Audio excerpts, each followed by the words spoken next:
Hello and welcome to this video course on ranking your YouTube channel higher.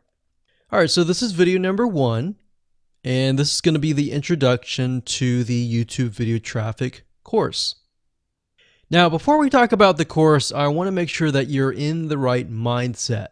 So I want to say that the goal here is to focus on building a brand. If you can start thinking that way, you're going to have a long-term strategy which will actually help you not only in the YouTube traffic and getting ranked on YouTube and getting natural organic traffic and all of that, but it'll also help you in many other ways as well.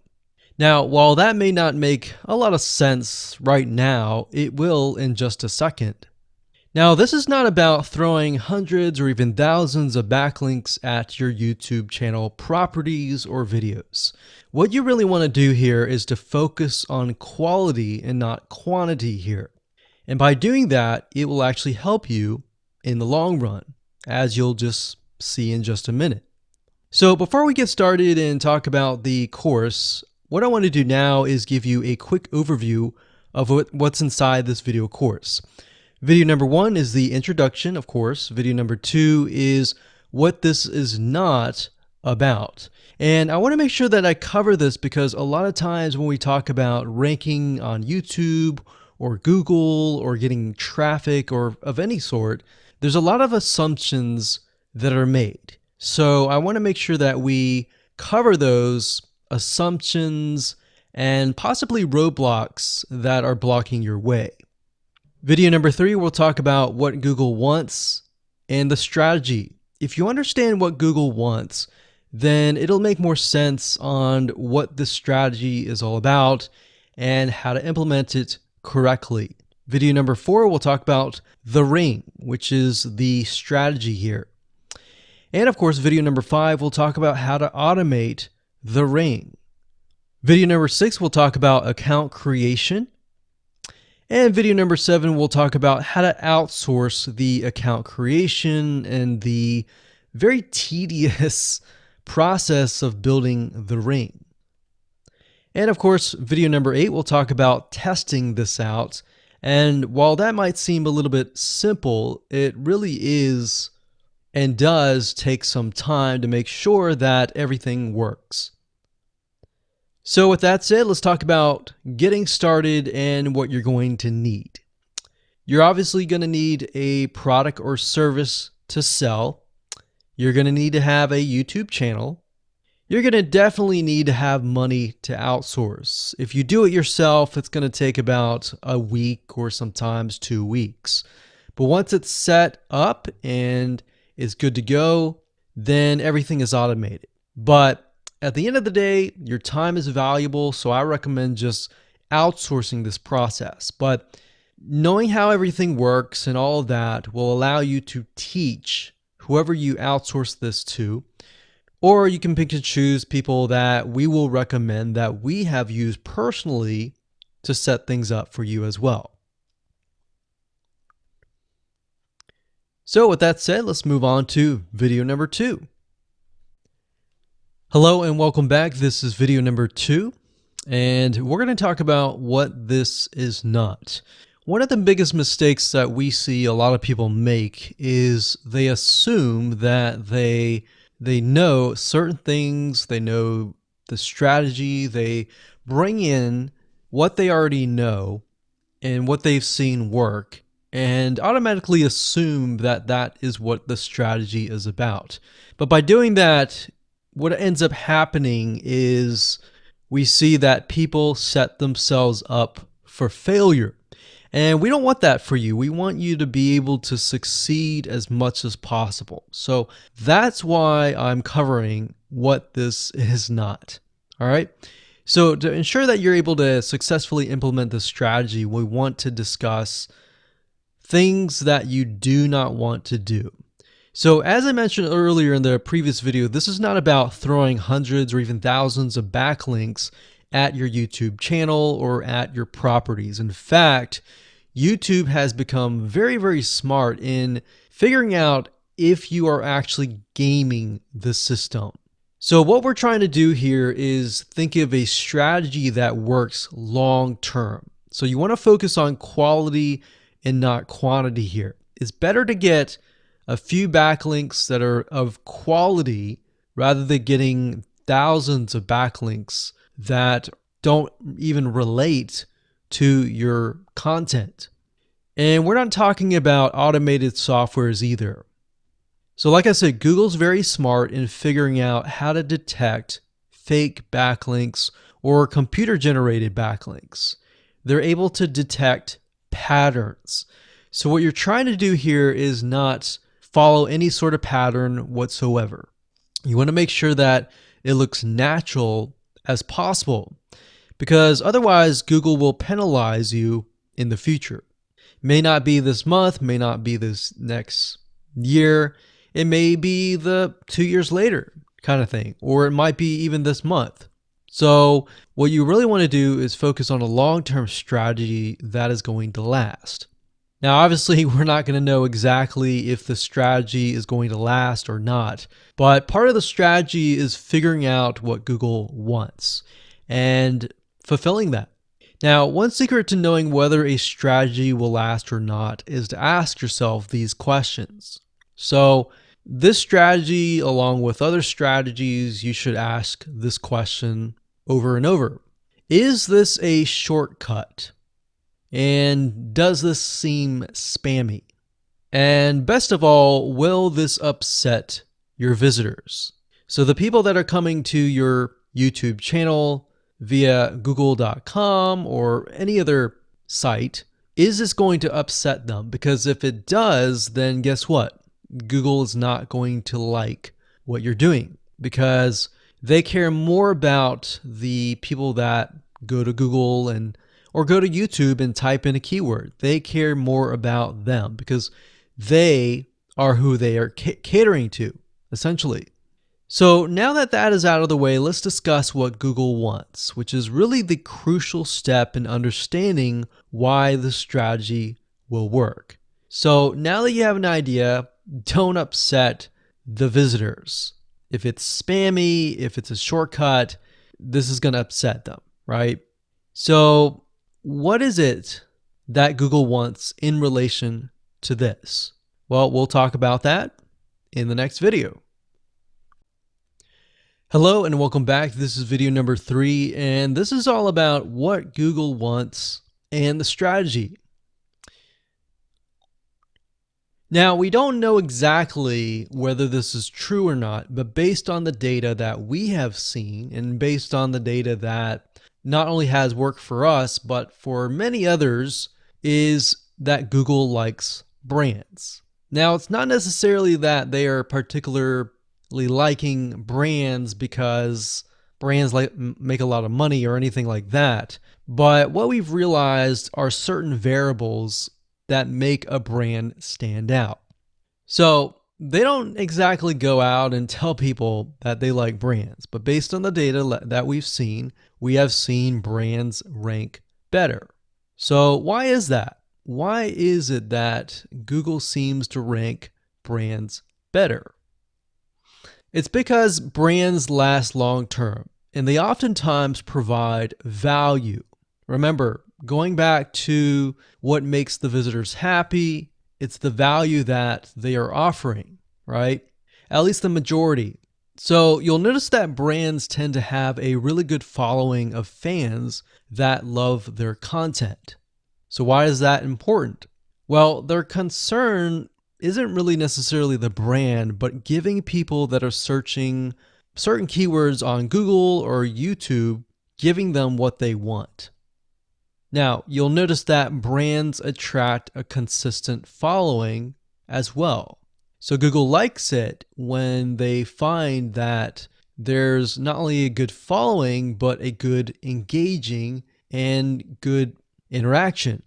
So their fans click and engage with their content more. And YouTube likes that. They love engagement. If you take a look at videos that rank really well, you'll notice commonality. And you'll notice that they have a lot of likes, they have a lot of comments. Essentially, they have engagement.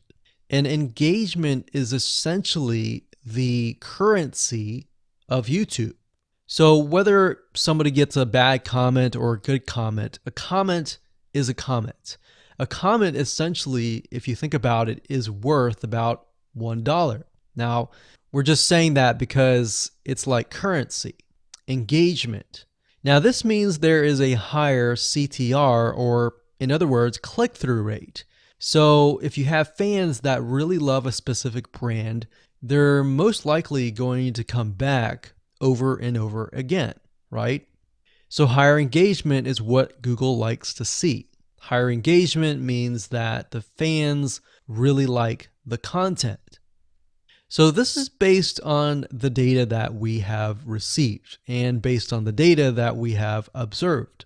So the strategy here is to make sure that you look like a brand and you do backlinking like a brand.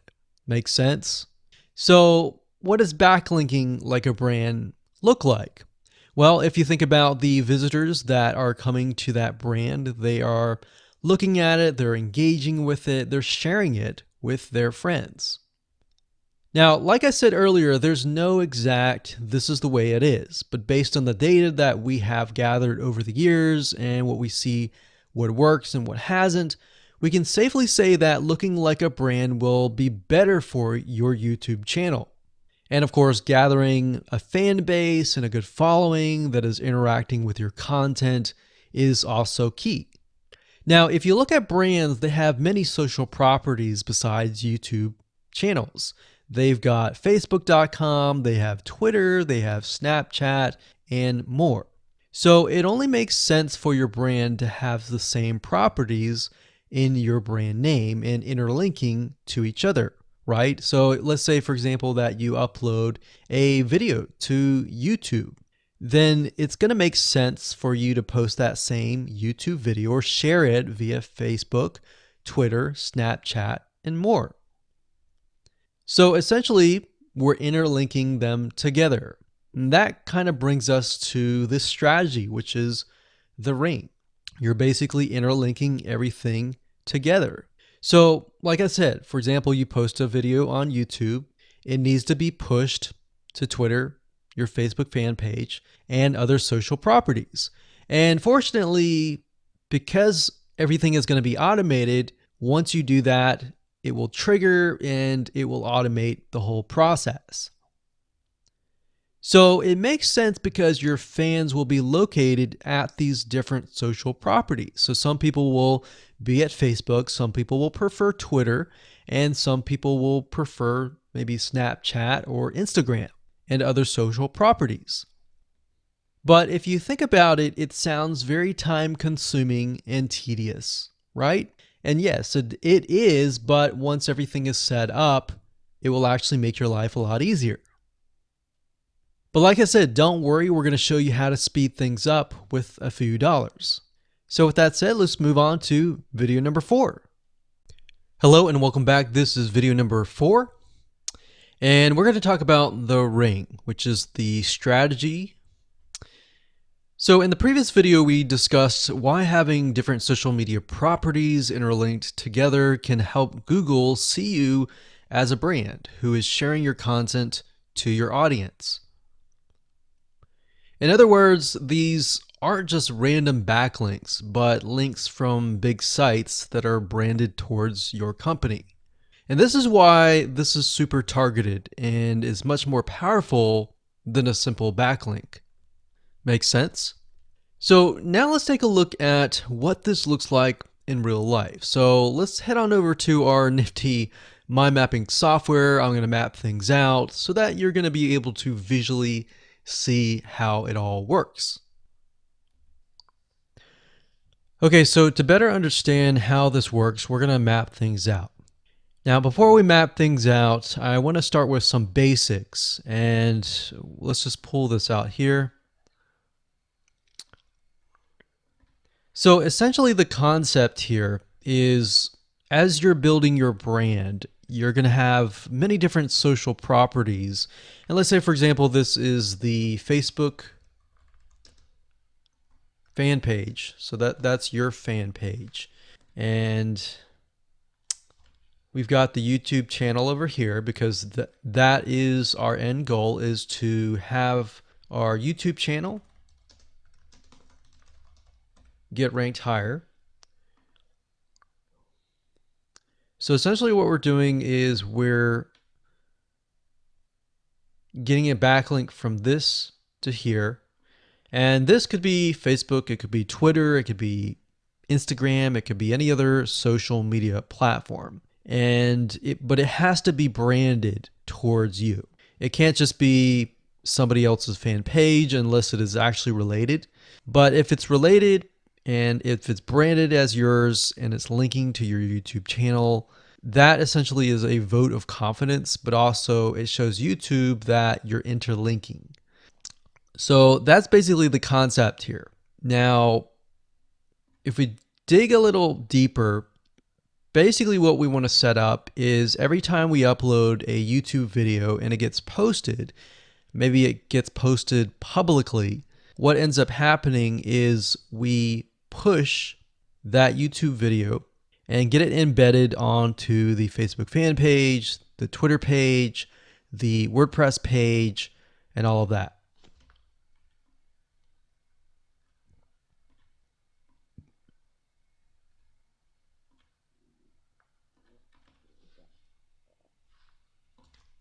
So we'll put Twitter.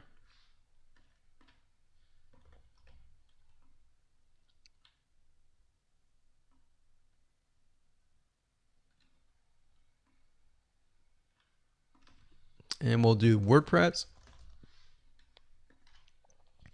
So as you can imagine, you've got the centerpiece here. You've got different social media platforms that are posted.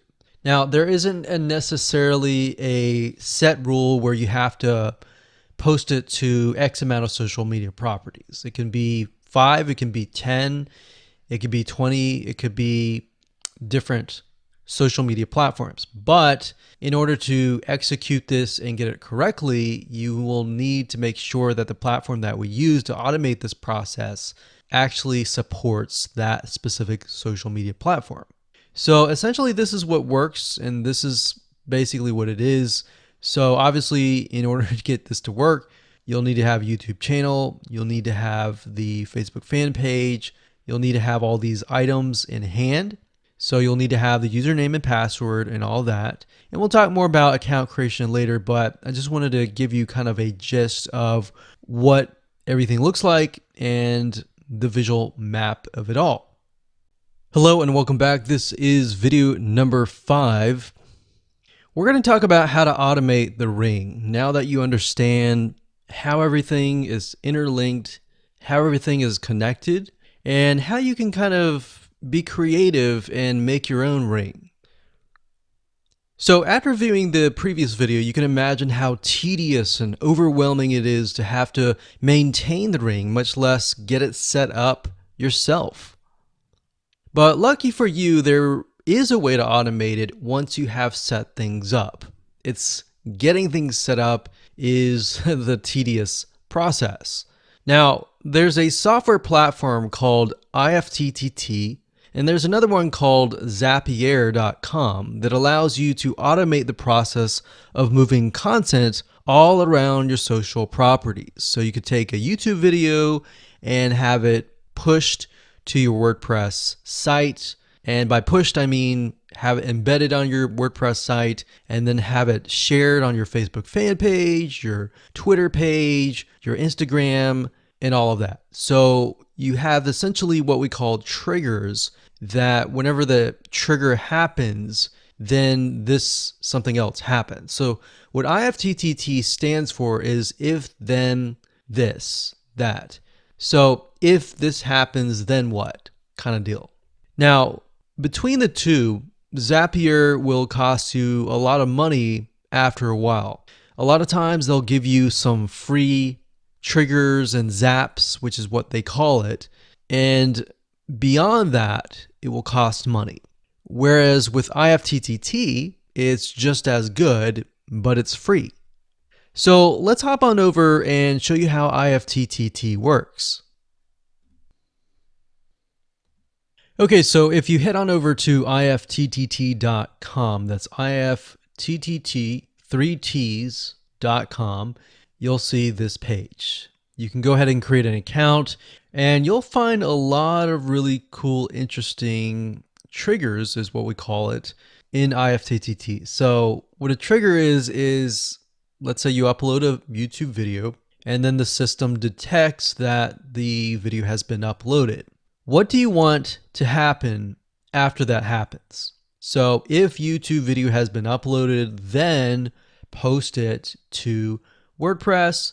Then after that, take the post on WordPress, maybe post it elsewhere, or post the YouTube video to Twitter, and so forth and so forth. So as you can imagine, this does get tedious, but if you map things out, if you know ahead of time what it's going to look like, then you can simply look at it and say, okay, I'm pointing YouTube to Twitter. So anytime video has been uploaded to YouTube, then it simply gets pushed or embedded into Twitter. So we need to make a IFTTT trigger for that.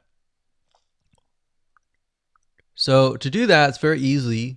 All you have to do is go to My Applets up here,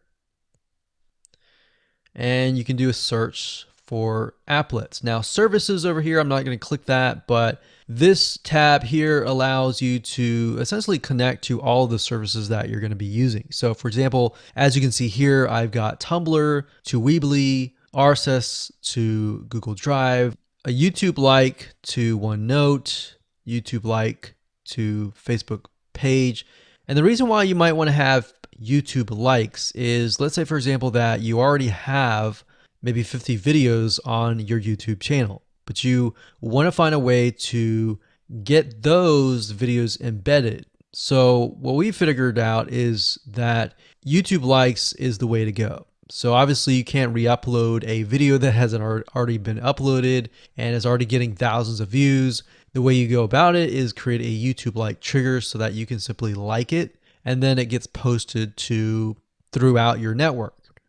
Now, as you can see here, you can easily get lost in the mix of everything. So that's why I said visually map everything out first, and then from that point, then you can simply go in and set things up. So like Blogger to Weebly, YouTube to Facebook, YouTube to Blogger, YouTube to Instapaper, YouTube to DIIGO, YouTube to Google Plus page via Buffer, and all that. And we got YouTube to Tumblr, YouTube to Twitter. So it can go on and on and on if you really want it to, or you can simply pick and choose what you want and what you don't want and go from there. Now, in order to turn them on, you can simply click here to turn them on. But for the sake of just showing you, this is what it looks like. So as you can see, the Tumblr to Weebly is activated. So when it is activated, it'll have the on button and the green light. Hello and welcome to video number 6, and we're going to talk about account creation. Okay, so obviously in order to set up the IFTTT ring, you need to have accounts for all of your branded social properties. So in other words, you need to have the username and password for Facebook, for Twitter, for all the other social media properties. Now, obviously, if you already have some, then great. You don't have to create those. But for the ones that you do not have, you want to be able to create those. Now, while that does sound very simple, there's a few things that you really need to focus on. So to make sure that you're successfully able to do this without risking your accounts being closed, and that does happen, we're going to cover a few things that you must do with all of your accounts. In fact, some of our accounts have been banned or closed by mistake because it has to be done a certain way. So you need to make sure that you have everything correct. Now, first, you need to have an email address, preferably a Gmail account or an email account that is reliable. And you need to have one email address for that. Typically, you want to have something that is branded as well, because you never know with these social media platforms if they're analyzing every step of the process. Now, most social media accounts we have found require you to have a unique telephone number. So you will need to use either yours or you'll need to get one. If you don't have one and you don't want to use your personal telephone, there are several places to get unique telephone numbers that can be used for both voice and SMS. And the reason why you want to have it for SMS as well is because some of these social media platforms will send you a text message. Now, one in particular that we use is called Nitu.com. That's Nitu.com. And of course, there are many out there, but this is just one that we have tested and it works really well. So a lot of times when you create a brand new social media property, an account, you need to have a unique telephone number. Now, the reason for needing a unique telephone number is because most social media platforms, they really want to make sure that you are legitimate, especially nowadays. They have a lot of checks and balances and things that you need to get around to make sure that your account stays open. In fact, recently Facebook has been on a major crackdown, especially with everything that's been going on in the news. They want to make sure that you are legit and that you are not fake. Another thing is you'll also need to have a short bio, a description about your business, your website URL, a picture that is yours, and a professional, or if you don't have your picture, you can use a professionally royalty-free stock photo. Now, why do you need all this information? Well, the reason why you need all this information is because when it comes to account creation, you are going to need to have every piece of these items in hand to copy and paste over. Obviously, if you outsource this process, it's going to be a lot easier. And with that case, you're definitely going to need these items. And it's just going to make your life a lot easier when you're able to copy and paste and all of that. Your picture is actually very important because even Facebook will review photos on all accounts to make sure that fake accounts are not created. In fact, we created an account one time and it was using kind of a fake image. And even though it was royalty free and all of that, Facebook declined it and in fact did not approve the account. So they really want to make sure that your account is legitimate. Now, it's best if you take all this information and you write it out in an Excel spreadsheet so that you have it in hand, you have the username and passwords of all the social media properties, and you can simply log in and begin to create the accounts. So those are kind of the best practices that we have found over the years in terms of creating accounts. And while some of those seem very basic, the one that really stood out that was really important was making sure that you had that unique telephone number. Okay, so hello and welcome to video number 7. We're going to talk about outsourcing. So as you can imagine, creating a ring is very time consuming, especially depending on how big the ring is and how many rings there are and all of that. So it can go anywhere from a few hours to a few days to even a few weeks. And that's the reality of it, is it takes hard work, but once it is set up and running, then you will begin to get better search engine ranking and you'll be able to get more exposure. So like I said, it can take a week or two for someone who's never done this before. In fact, if you outsource it, it's most likely going to take about a week for somebody who knows how to get things done, because account creation takes a lot of time, and then connecting everything from the triggers to the if else statements and all of that. So what we found over the years is outsourcing is worth it. It's only about $50 to $100 if your 2 weeks are worth more.